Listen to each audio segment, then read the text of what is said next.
What's up, everybody? Tricks Ridiculous back with another video, and in this one we're going to talk about, is the model for new content and new characters in Marvel's Avengers sustainable? And if they think it is, what is the impact it's going to actually have on the game? Before we get into it, be sure to like and subscribe. Free ways to support the channel, and I really do appreciate it. But otherwise, let's dive right into this. Now, this really kind of started as a little more of a shower thought for me, but I think it makes sense. So I'll kind of do my best to explain where my head's at with this, and what better way to kind of get the point across than an Excel spreadsheet. So you can see here, now what I'll explain is across the top here, I've got all of the different sources of gear in the game, right? So of course there's random rolled gear, there's villain sectors, there's vaults, there's hives, there's the mega hive, elite heroic hive, which is the 14th floor, your weekly priority mission, your Monica mission, and Tachyon rifts, those are the same gear, your OLT of the super adaptoid, and your claw raid. I think that's all of them. Let me know in the comments if I'm missing any, but basically all of these are different unique pieces of gear. Now I know they're naming some of them different. There's like the Apex power set, the classic power set, the technical power. I don't know exactly which one's which, but you guys get the hint. You guys know that whenever like a character comes out or something like that, like the gear you get from the hive has a very specific set of perks versus the gear you get from the vault versus the gear you get from villain sectors, etc., right? So what does that mean for the long-term health of the game? Well, you can see here I've got on the left-hand side all of the different characters that are currently in the game, including Spider-Man, of course, for PlayStation. But basically for each of these characters, you can see there needs to be a piece of gear for each of these different activity types that needs to be made, coded, tested, all that stuff for that particular character.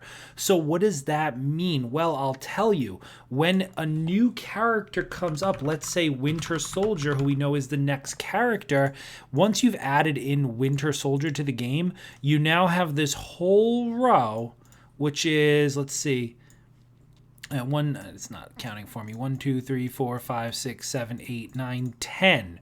10 new pieces of gear, and that includes, random gear. I understand that it's random, right? But there's going to be perks that need to be specifically usable on the Winter Soldier, right? So they do have to code for that. They have to do that. Villain sectors, vaults, hives, etc. Winter Soldier, they need to go to each one of these gear sets and add a piece for the Winter Soldier, right? So right there, you're adding yourself that many more pieces of gear. Okay, now let's look at it from the other angle. Let's say they add cloning labs, right? Cloning labs, ideally, and from what we're made to believe, will have its own unique set of gear that's different from anything else. If it doesn't, then that's going to suck, right? Because then no one will want to play it, because what's the difference, right?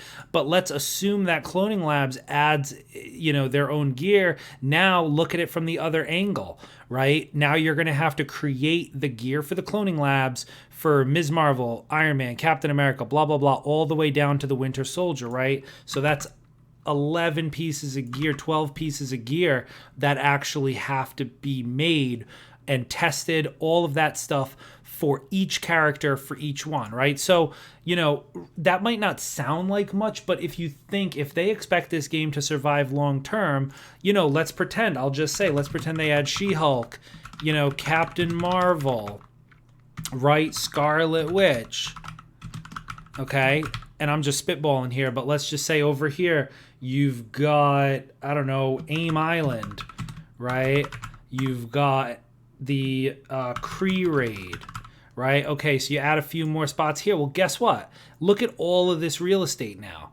So now you've got all of these spots.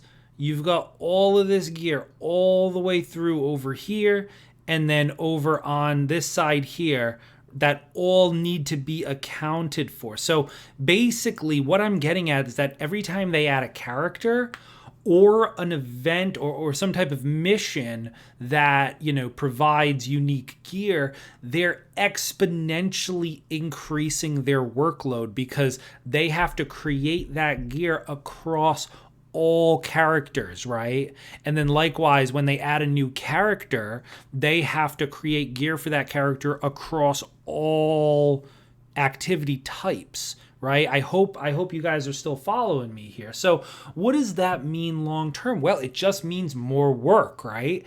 And right now we know, the whole deal with the Embracer Group and whether or not they're going to continue to support, that's all still up in the air. Right now we know that Crystal Dynamics is working with a bit of a skeleton crew. Pretty much the gear team is just Alex, who I love Alex, but he is just one person, right? So what's this? You might be thinking, what's the solution? Well, obviously, more people, more developers to help and kind of create more gear. That is obviously the most preferred method, right? But that's the one that we know is not going to happen. What I think is going to happen is we're going to start. So it's one of two things, right?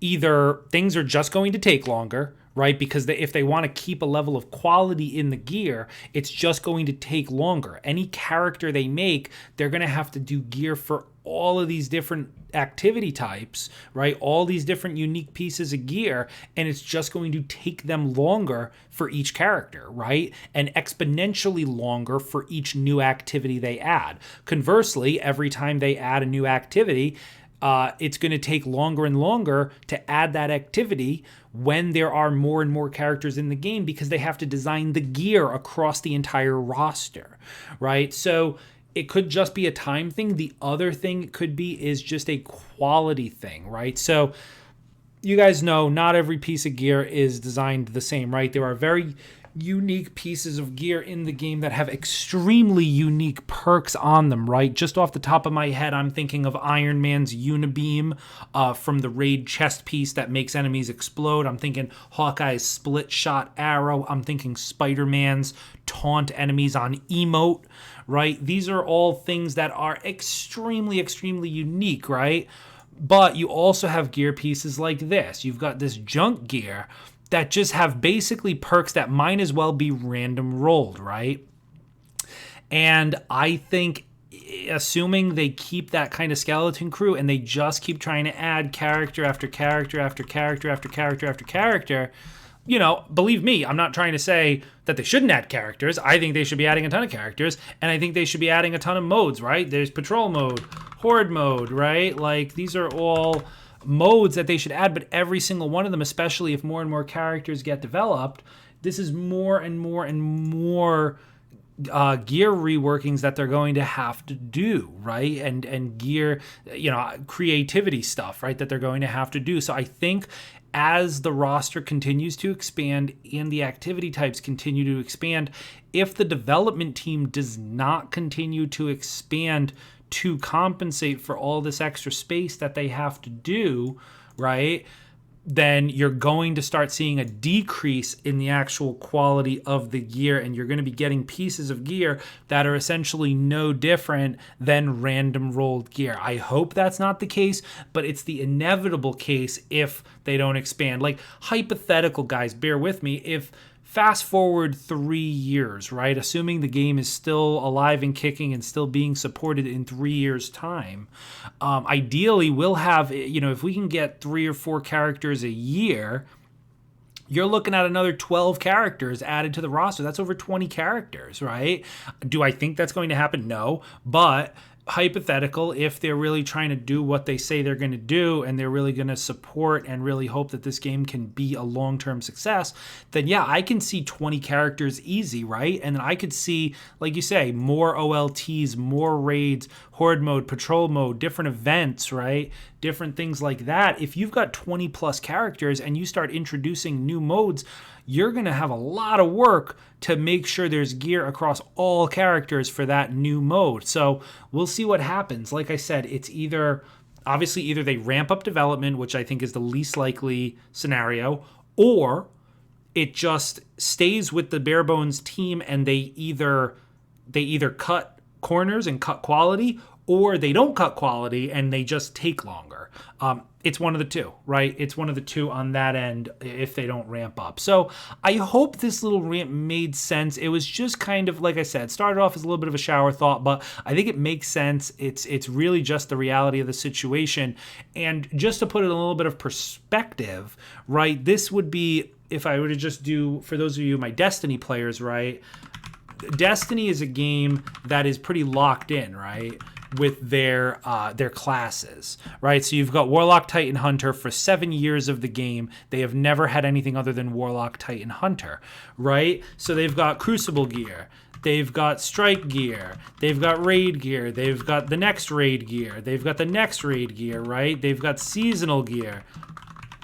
And every time they've worked themselves into a sustainable model in Destiny where every time they come out with a new activity, they only have to create gear across 3 different classes. Right? They only have to do 3 different classes. So they're limited. No matter how many new activities come out, it's always just across 3 classes. And the guns are universal.